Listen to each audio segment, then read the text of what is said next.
Hi, my name is Matt Hinkle with Box Farm Training, and today we're going to talk about the benefits of a reverse lay. So when we talk about water supply operations, there's really three primary ways to supply water.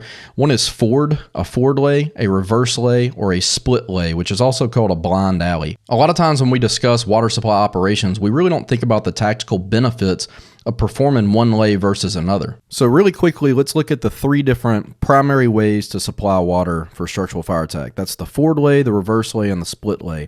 So really quickly, there's three different structures on here with a road and a hydrant at this intersection right here. So if you're going to do a forward lay, say we're going to this house. If we're going to forward lay to this house, we're going to stop at the hydrant, connect the hose line, and then lay down to the structure.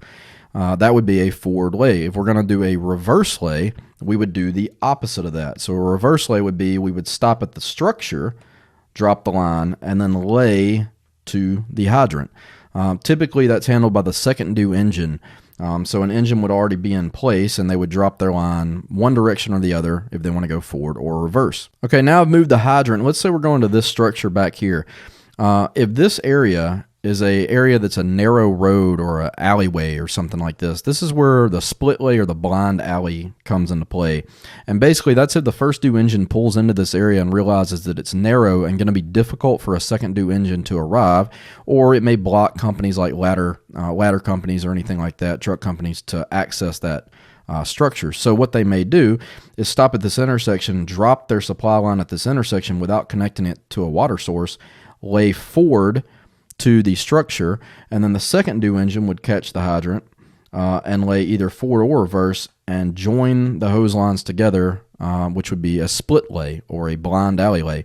That keeps engines from having to go into this area that may be confined and gives them more room to operate. Okay, so now let's really discuss what are the benefits of a reverse lay. And basically what would happen, let's say we're fighting this structure and the first due engine arrives on scene. Typically, when that first due engine arrives, they will start a fire attack, depending on your SOPs, but in general, they're going to start fire attack operations, getting hand lines into operation. Well, if you do a forward lay, what tends to happen is the second due engine arrives at the hydrant, drops a supply line, and then drives to the scene. What happens is generally the firefighter is at the hydrant, and the officer and the driver are at the scene if you're running a three-man company. So half of your manpower or part of your manpower is at the hydrant, the other part is at the scene, but this firefighter is generally wearing an air pack, an SCBA, and the officer that is on scene is generally wearing an SCBA, but the driver typically is not. So now you have an officer with an SCBA on and a firefighter with an SCBA on, but they're in two different locations at this incident. So they can't operate together as a team right now until the firefighter finishes hooking up water supply and then meets up with the officer of the company to go into the structure. So now let's look at the reverse lay. And a reverse lay, let's say an engine's going this direction, the second due, and they stop at the scene right here and they drop a supply line to the first due engine. Then that second due engine is going to drive this direction and hook to that hydrant in a reverse lay. Well, the benefit of this is that if you're running a three-man company, the people that get out of the engine to operate that second due engine, you're going to get the officer and his firefighter on scene, both packed out and ready to go into the structure, where the driver is generally not wearing an SCBA.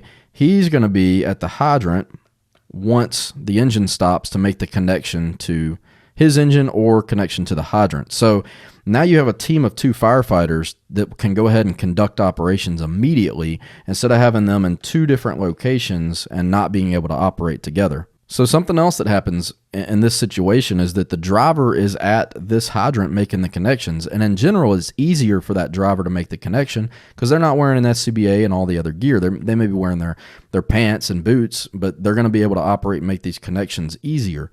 The other thing that happens is if the second due engine that's right here at the hydrant, if they jump out and test that hydrant before they make the connections, if that hydrant ends up being dead or has a bad water supply, they can just jump in the engine and continue driving. They'll just lay out more hose to go to another plug without having to disconnect, and it would be a lot more difficult operation if you had done a forward lay and lost water because you would have probably already connected without testing that hydrant. That's generally what happens. So another benefit to the reverse lay that some people do is the second due engine that connects to the plug will go ahead and connect the plug to their engine and then relay pump down to the first due engine.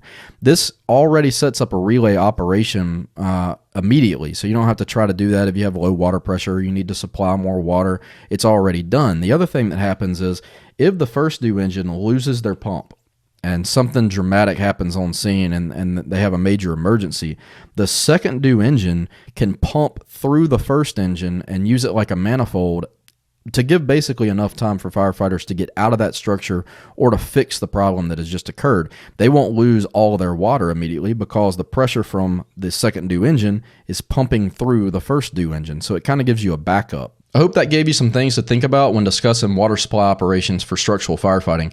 If you liked the video, give us a like and don't forget to subscribe to the YouTube channel. You can also find a lot more resources on our website at www.boxalarmtraining.com. If you have any questions or comments that you'd like to see in future videos, write them below and we'll try to get to them as soon as we can. Thanks for watching and don't forget to subscribe.